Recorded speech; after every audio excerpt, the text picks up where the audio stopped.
I was the one who found her, interviewed her, and handed her the keys to the spare room. I had no idea I was also handing her my husband. My name is Laura, and 2 years ago I was living what I genuinely believed was a good life.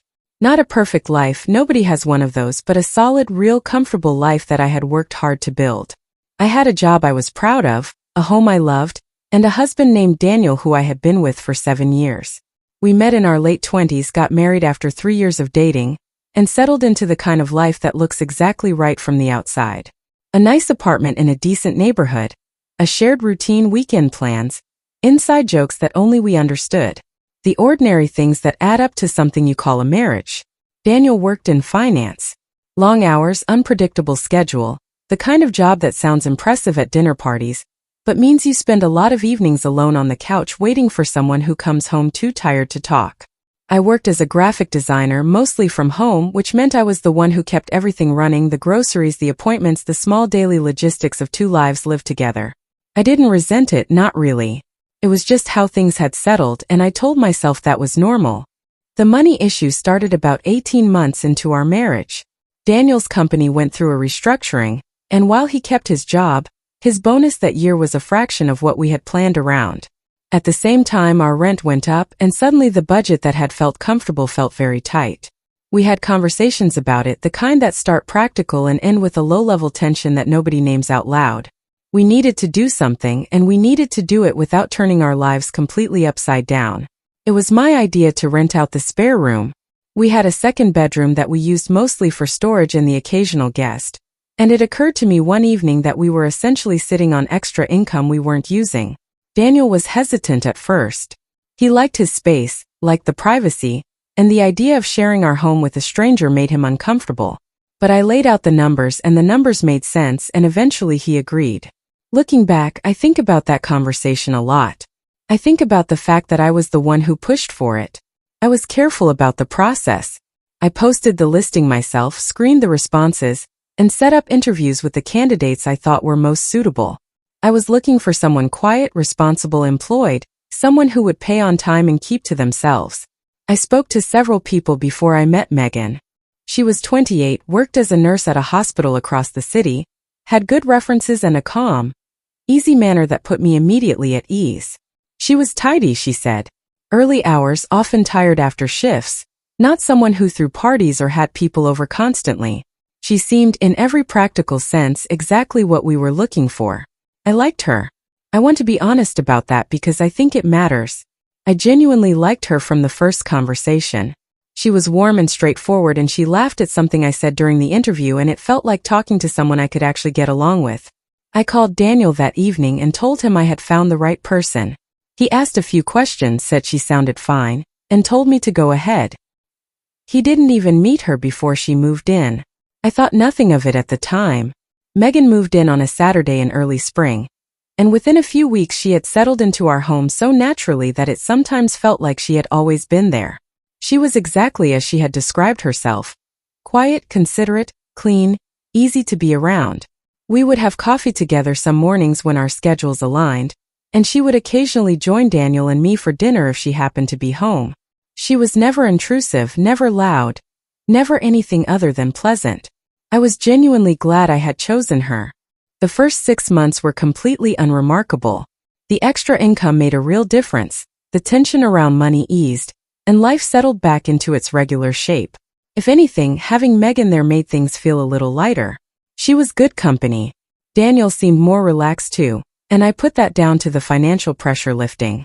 I don't know exactly when things started to shift because I wasn't looking for it. That's the thing I keep coming back to. I wasn't looking, so I didn't see it. The first thing I noticed was the timing. Daniel had always been unpredictable with his schedule. Coming home late, leaving early, the usual rhythm of someone in finance during a busy quarter. But somewhere around month 7, I started noticing that his late evenings seemed to coincide with the nights Megan didn't have early shifts. I didn't connect it consciously at first. It was just a pattern that sat somewhere in the back of my mind without a name attached to it. Then there were the small things. The way he would glance toward the hallway when he heard her door open. The way conversation at dinner felt slightly more animated when she joined us, and slightly flatter when she didn't. The way he started showering before bed on nights He used to come home and fall asleep on the couch without one. None of these things meant anything on their own. Together they meant something I wasn't ready to look at directly. I told myself I was being paranoid. I had always been someone who noticed too much, read too far into things, and I had learned over the years to talk myself down from that edge. So I talked myself down. I focused on work, on the routine, on the fact that things between Daniel and me were fine. Not electric, not exciting, but fine. And fine felt like enough. It was a Tuesday evening in October when I came home earlier than expected. I had a client meeting that canceled last minute, and instead of staying in the coffee shop where I had set up to work, I packed up and headed home around 4 in the afternoon. Daniel's car was in the parking garage, which surprised me because he was supposed to be in back-to-back meetings until 6. I assumed the meetings had also been canceled and thought nothing more of it as I took the elevator up. I put my key in the door quietly, not for any particular reason, just because I was tired and moving slowly. The apartment was not silent. There were voices coming from down the hall. Low, close voices, the kind that don't carry because they're not meant to. I stood in the entryway for a moment that felt much longer than it was. And then I walked down the hall and I opened the door to the spare room. I won't describe everything I saw because some things don't need to be laid out in detail to be understood. What I will say is that there was no ambiguity, no possible explanation, no innocent version of what was in front of me. Daniel and Megan looked at me and I looked at them, and for several seconds nobody said a single word. Daniel spoke first. He said my name. Just my name, nothing after it, as if he had started a sentence and forgotten the rest. Megan sat up and pulled the sheet around her and looked at the wall. I noticed she didn't look at me. Not once in the entire time I stood there did she look at me directly. I didn't scream. I didn't cry, not then. I felt something very cold and very clear move through me. The way you feel when something shifts permanently and part of you already knows that nothing that comes next will resemble what came before. I looked at Daniel for a long moment. Then I said very quietly that I needed both of them out of my home by the end of the week. Daniel tried to talk to me that night. He knocked on the bedroom door, which I had locked, and spoke through it for a while. He said it had only been a few months. He said it didn't mean anything.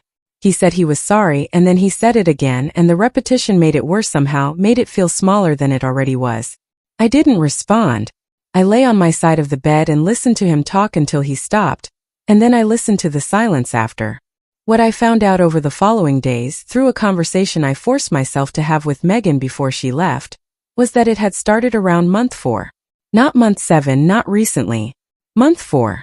Which meant that for 3 months I had been sitting across the dinner table from both of them, making conversation, refilling glasses, completely unaware. That was the part that stayed with me longest. Not the betrayal itself, but the duration of the performance. Megan left on a Thursday.